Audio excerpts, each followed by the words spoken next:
Another fintech SaaS company that is also open for subscription today, that is Zaggle. Now, this is a 563 crore rupee IPO which opens today. So, Rima, take us through a little bit about this company and about the IPO details as well, and then we'll get the management on. Well, first, just the disclaimer, it's called Zaggle Prepaid Ocean Services. But unlike what the name suggests, there is nothing to do with ocean services. This is a, fintech SaaS company.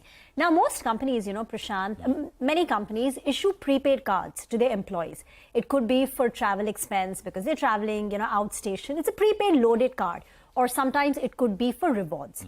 Now, that platform, the issuance of these prepaid cards, plus the top-up that you need to do, that is done by Zaggle. So it acts as the interface between a corporate, and some of the corporate lines include, say, a Persistent, Hiranandani Group, from the RP Sanjeev Goenka Group, Walk Hard, Mazda. So it's like a Sodexo card. It's sort, I guess, this is the limited understanding that I've got from trying to understand what the company does. So it issues these prepaid cards, and it also helps with a lot of services, your expense management on it. So that's why they're calling it a SaaS fintech, at the intersection of SaaS and fintech, but it's largely for those issuance of those prepaid cards to their employees. And 50 million, prepaid cards have been issued by the company up until now. So it's one of the largest players in that. But over and above that, they are also providing a lot of services to help the companies track the management, expenses, etc. As Pavitra pointed out, they are raising a little more than about 562 crores in terms of the size, but it's a mix of offer for sale and a fresh issue. So if you look at the offer for sale, details, it's 392 crore of a fresh issue, and of that 300 crore rupees is what the company is spending to enable customer acquisition and their tech spend. So that's a very large amount that they're spending out of the fresh issue, 300 crores out of the 392 crore for customer acquisition and retention. But let's get in the management to talk more about, this company, Zaggle Prepaid Ocean Services. We're now joined with the CEO of the company. Let me invite on Mr. Raj P. Narayanam, the executive chairman of the company. Thank you very much for joining in. First, if you want to just tell us a little bit about the business model. I explained what I could understand, but you want to add some more color on how you're making money, and this 300 crore of fresh issue that you are going to be spending on customer acquisition and retention. It's a large amount. Yeah, thank you. Thank you so much, for inviting me on the show. Rima, first of all, I'll explain the name Zaggle Prepaid Ocean Services. Zaggle is an antidote to haggle, and if you know, in India, every Indian wants to haggle, whether it is at a street place or in a shop. Okay, and we wanted, to ensure that there is no haggling, just zaggling. That's why we say, don't haggle, just zaggle. So that's the one piece on the name. The ocean is basically for its depth, its vastness, and that is what we provide, to 2,400 odd, enterprises today. And that vastness of our services is what is called Zaggle, Prepaid Ocean Services. Now, to your second question, see, we are at the intersection of SaaS and fintech. We basically, deal with corporates for their various offerings, which is, possibly, employee reward and recognition, employee benefits, then, channel incentives and rewards, then expense management. And now we have entered into the business spends through our platform called Zoyer.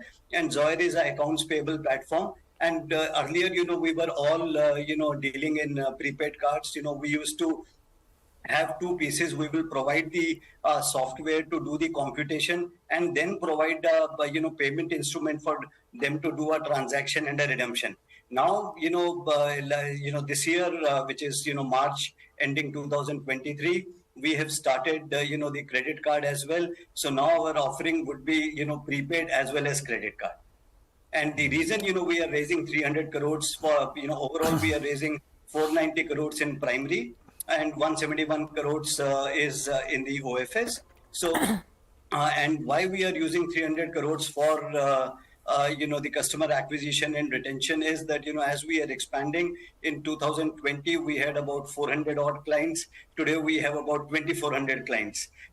From a revenue of 68 crores, we have grown up to, a revenue of 553 crores as of March, 23. So, and as we go on, if past is a reflection of future, you can very well understand what we'll do. Okay. Mr. Narayanam, hi, good morning. Prashant here. Sorry, so so the card that you offer, it's like a, for the lack of a better kind of comparison that I can think of right now, it's like a Sodexo card, sir? No, so this card, so Sodexo has their own card. We just compete with Sodexo in one category. Our card is a multi-wallet card. It has got 99 wallets in it. Just imagine that let's say CNBC were to award you, reward you with a performance bonus. They were to give you, a meal benefit. And let's say you were traveling, to Delhi or any other place and your expense had to be reimbursed. All of that, comes into a single card. We have a single dashboard and we have a single app for the user. So user gets the app, corporate gets the corporate dashboard, and the user gets the card, to use and swipe it at any POS machine or virtually. Right. So, you said you compete with Sodexo, but in one segment, and that segment is food, meal benefits, and reimbursements. Right. And so you have you have the tax benefits, Prashant. You have the meal benefits, which is given in the OTR, and then you have the old tax regime, and then you have a lot of other reimbursements like attire, fuel, mobile, etc. All of that. So in terms of this segment, right, these prepaid cards, meal and how is it split up in terms of the usage? How big is food and the rest? Yeah, so food is about 8% of our business. Okay, overall, business, and the rest of it is, rewards is a large piece, channel incentives is a large piece of our business, and overall expense management and reimbursements is a large piece of our business.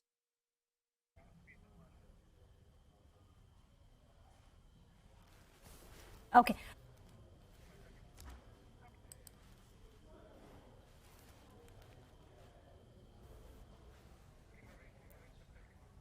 All right, got that. So that is, how your business could really be split. But can you also take us through a little bit of how you tie up with these partners? How many do you have right now? What is the plan to go ahead and add more clients over here? And, how would your customer base increase? Or also, what is the kind of cost that you have to incur to add these clients? If you could just help us with that.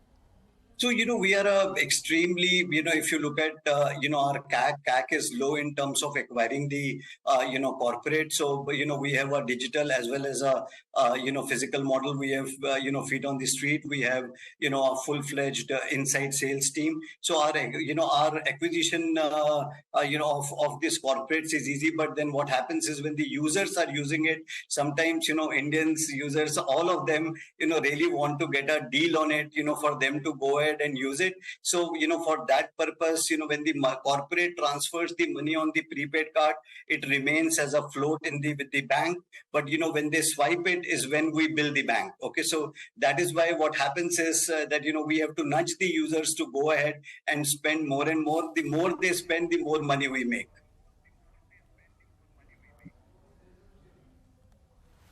You make company when the corporate first issues the card to the employee and then tops up every month, and you also make money when the employee spends. Is that correct? So, so there are two ways. So one is, we charge the, enterprises for using our software. So that shows, how much has to be loaded, to whom it has to be loaded, and how it has to be loaded. And, then it computes where the money was spent. And when, there is a transaction, when the user goes on to, let's say a store and, uses it there, is when we make a transaction income. So our two parts of our income is, SaaS. SaaS is when we charge them per user, per employee, per user, per corporate basis. And then, when they use the, card for transaction is when we make the interchange, which we bill to the bank. Okay, and how much what? So give us an example. I mean, what are these charges? So, typically our rack rate is 249 per user, per month to a corporate, and it is the corporate which pays for the users. And then, the interchange is roughly approximately about, 2%, 1.85 to 2% is the transaction fee, which is, called the interchange in banking parlance. So 249 rupees per customer per month. Per month? Per customer per month is our rack rate, and then Okay. as there is negotiation depending on how large is the customer. If it's a very large customer, then we'll bring down it a little bit, to maybe 149 like that. And if Okay. it is a smaller customer, less than 1,000 employees, we keep the rack rate on. So what is the average then? Is it somewhere between there? What is the? Yeah, average be about 180 odd bucks is how the average. And this 180 rupees you will make irrespective of whether. Okay, I mean, so if you issue 1,000 cards every month, you will make 180 into 1,000. That's how it. That income is assured. Yeah, it also depends, the users who have got onto the platform. The corporate may have, let's say, for example, 5,000 users, but, on the platform, there are only, let's say, 3,000 users. We will bill only for 3,000 users. Okay. So can you explain your margins for us? It's been a bit volatile. FY21 margins 11.5%. FY22 went up to 16% plus, and then it came down to 8.5%.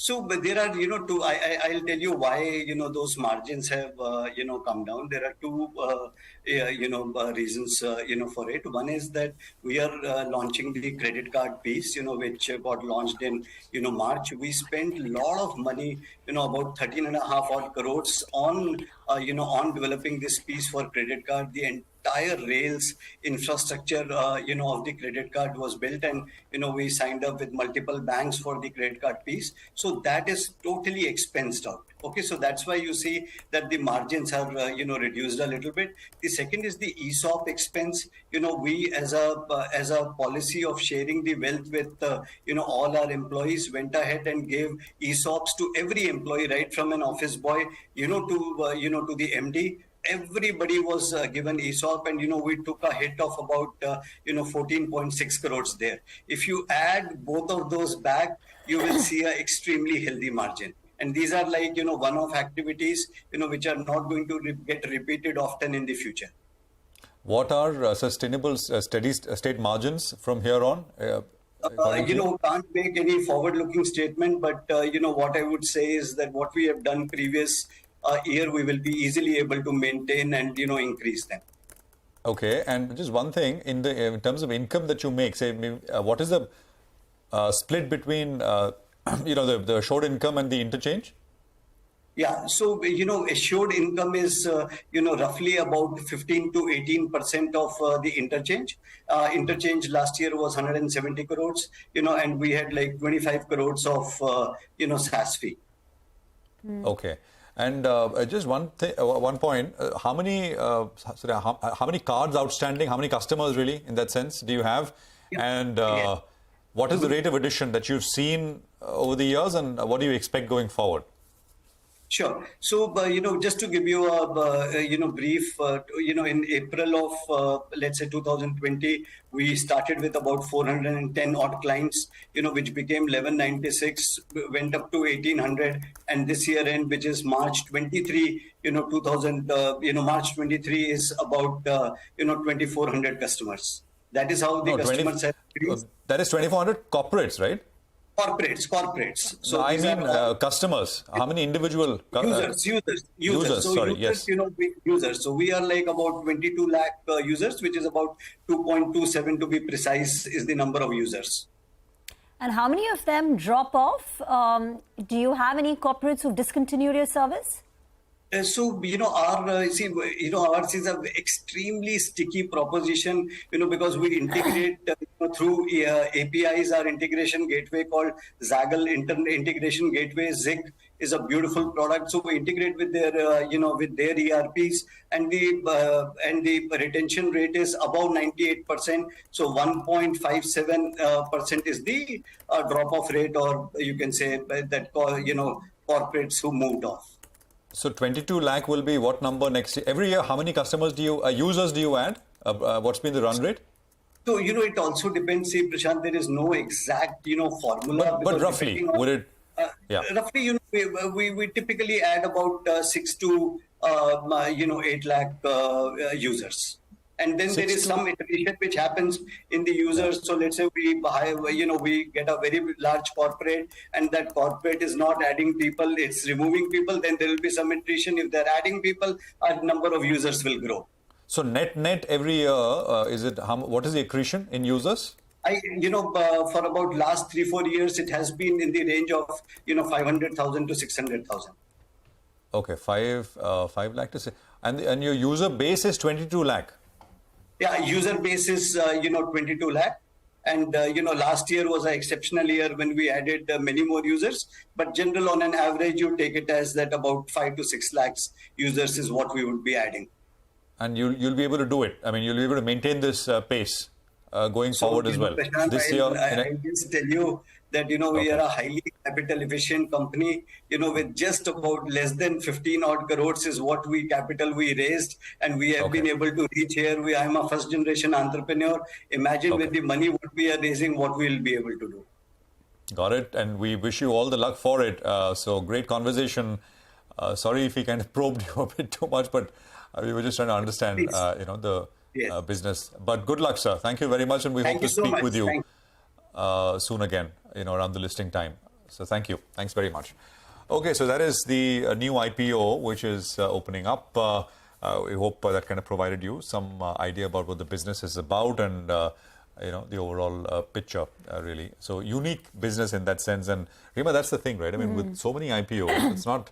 I remember a time when IPOs used to be, you could predict what the business is about. I mean, real estate or infrastructure or contractor, but now it's kind of opened up. You have so many new sectors, right? New segments.